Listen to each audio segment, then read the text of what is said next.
Hello guys, welcome back to the little series of videos that I've been doing based off of some of the monsters that I like a lot, some of my monsters that I use on a regular basis. I want to showcase them, show them to you, show them how I build them, and then also just kind of some other thoughts and other ways of building them, as well as, where to use them and maybe some strategies in PvP as well. Today on the docket is Tessarion. Tessarion is a favorite amongst a lot of people. He's extremely good in PvE and also extremely good and dangerous in PvP as well. For PvE, Tessa is one of the top used monsters in just about every single piece of PvE content. Forgotten Earth Shrine, he's number 5 on the level 2 hard list. Tear Glands, obviously Tear Glands, you can see him right here. If we go to level 2, he's the number 1 pick in Tear Glands Cave. Laboratory Madness is water, so that's not going to help too much. Lava Cave level 2. Go to statistics. He's also right here, number 4 most used monster. Temple of Darkness, Oblivion is extremely helpful, level 2. Here we go. There's Tessarion used, number 5 on the list. We switch on over to Party Dungeons. And Tessa is great. He can be used in any of these. He is going to be on the top 3 most used for every single one of these raids. As you can see, Tessa. And even in the newest Tree of Heroes, he's number 4 most used. So he is literally all over the place in PvE and can be used pretty much everywhere. I want to showcase my runes and showcase him, but do remember I am sort of like a baby minnow. I spend very little on the game. So I do think that my Tessarion is runed pretty well, and so I'll be able to show that to you here in a second. I do want to shout out the SWC Dex YouTube channel. They put together some amazing little shorts showcasing pretty much every monster at this point, and really a solid way to build those monsters. There is a little bit of difference in what people's opinions might be from SWC Dex, but it's an overall amazing start if you're looking to build a brand new monster. Tessarion is a fire archer, and even in a heavy water meta, he is surprisingly good in PvP, mostly because he is a summoner destroyer. He specializes in killing off those Orbeas and the Cleefs out there. With his defense break, his Oblivion, and his high damage output, he absolutely deletes Cleefs and Orbeas. Let's take a quick look at some of his skills so you guys can all know what we're talking about. So his basic attack, very strong basic attack, high damage output at 200% attack, plus a chance to apply burn, which is always good. But before we move on, every single attack that he does activates his passive. His passive is a 70% rate to apply Oblivion for 14 seconds. And when he has a relatively high attack speed, mine's not crazy high, but it's pretty good for the amount of other stats that he has. The attack speed allows him just to shoot off a bunch of these skills, these basic attacks, and you're going to be applying Oblivion pretty much all the time. Even if the enemy has, a Annabelle, which cleanses off that Oblivion, or a Ariel, which cleanses off that Oblivion, and then, Junos, those sort of things, he's going to reapply that Oblivion pretty much immediately if he has a decently high attack speed. So this basic attack is very strong on Tessarion because he's constantly applying Oblivion. Let's move on to his first skill here. First skill is probably my favorite. He does a lot of damage based off of his attack, plus an extra amount of attack based off of the target's burn level. We'll talk a little bit more about that in a second. And then also, this is your defense break skill. So really nice opening skill, defense break, have a nice defense break on your monster. And then if you had a chance, he'll go ahead and start blasting away with his basic attack, doing massive damage, or even you might have a chance of throwing in one of these guys, skill 3, which is going to do a ton of attack. There are 3 different attacks on this one.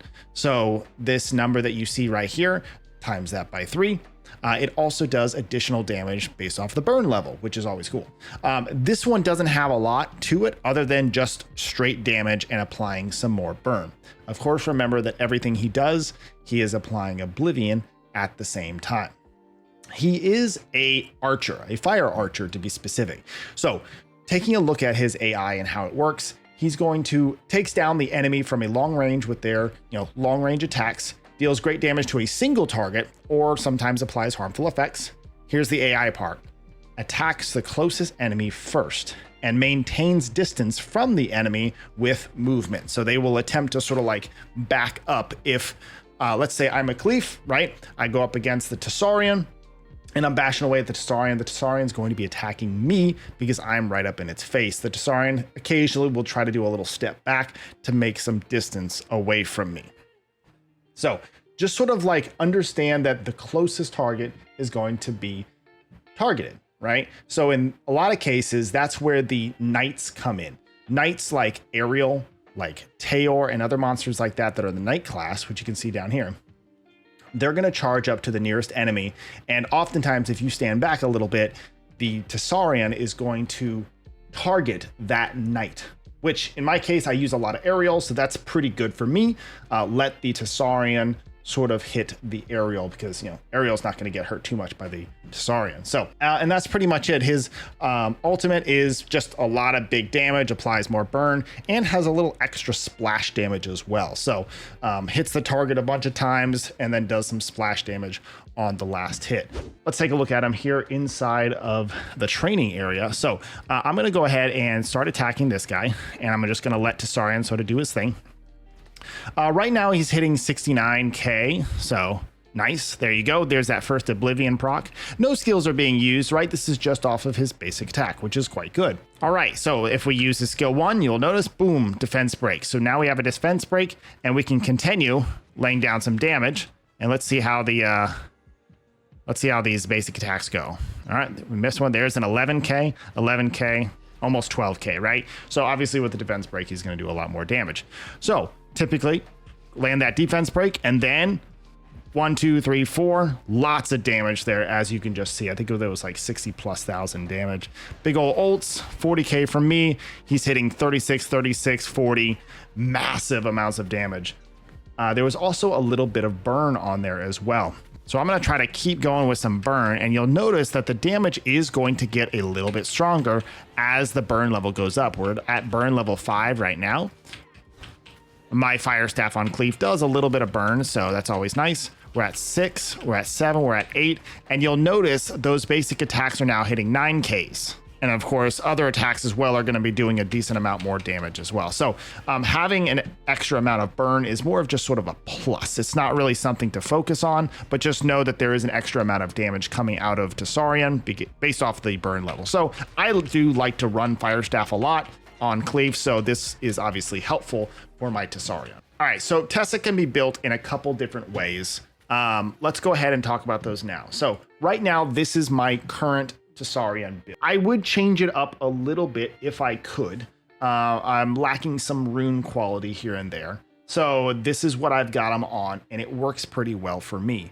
I do have a couple more books and effect stones that I do need to add to this rune set, and I will most likely be adding HP. Right now, he's a little on the squishy side, and so in order for him to survive a little bit longer, I need him to be a little bit tankier. So I'll probably add some more HP effect stones, because as you can see, his crit rate and crit damage aren't incredibly bad. Crit rate is good.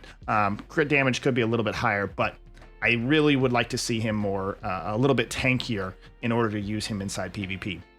As you know, a lot of the Cleaves out there are super high damage, and they're a lot of times going for the Tessarion. Those Orbeas out there, you know they're going to one-shot your Tessarion if he is a little bit too squishy. So right now, this is what I have him on. It's sort of a hybrid build for PvE and PvP. So we've got attack right here. So a decent amount of attack going on right now.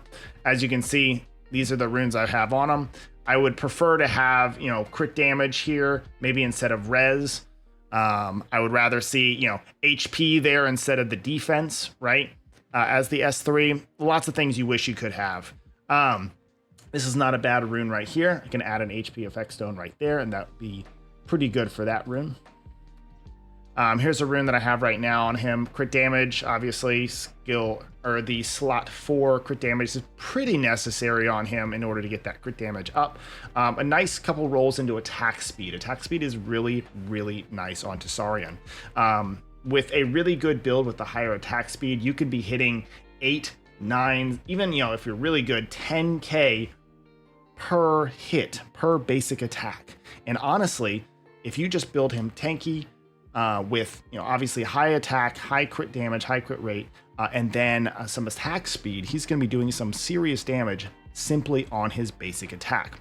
which is honestly the way a lot of people use him, is they don't soul link him. They just let him sit in the back and just spamming out damage. We'll talk some more about AI here in a second.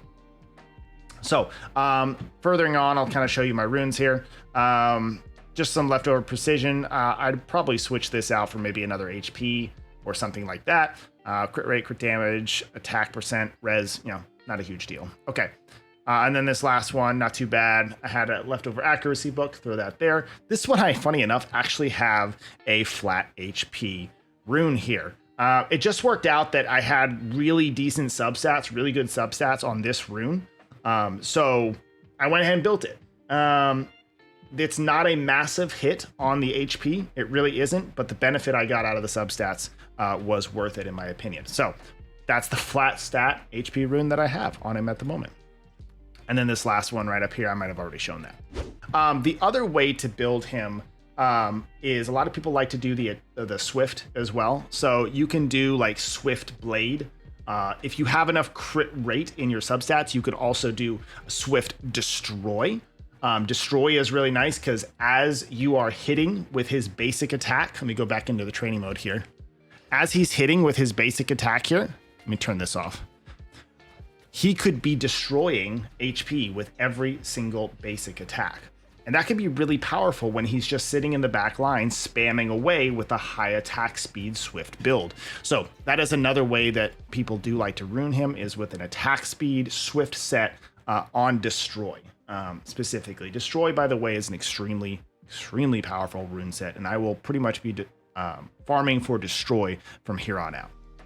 Thank you guys for watching. I hope you learned a little bit of something about Tessarian. He's a really great monster, really love him, useful in pretty much every part of the game. So if you want to see a different monster, let me know down in the comments section which monster you'd like me to go ahead and showcase and build for you. I'll do the best that I can to get that monster out to you in the near future. If you have any questions in the meantime about monster builds, my Discord link is down below in the description. Join us there. If I'm not able to answer, there are lots of really smart people in the Discord that can help you out with building your monsters or figuring out what the next monster is that you'd like to build. As always, guys, my name is TopherSmurf, telling you to keep on gaming.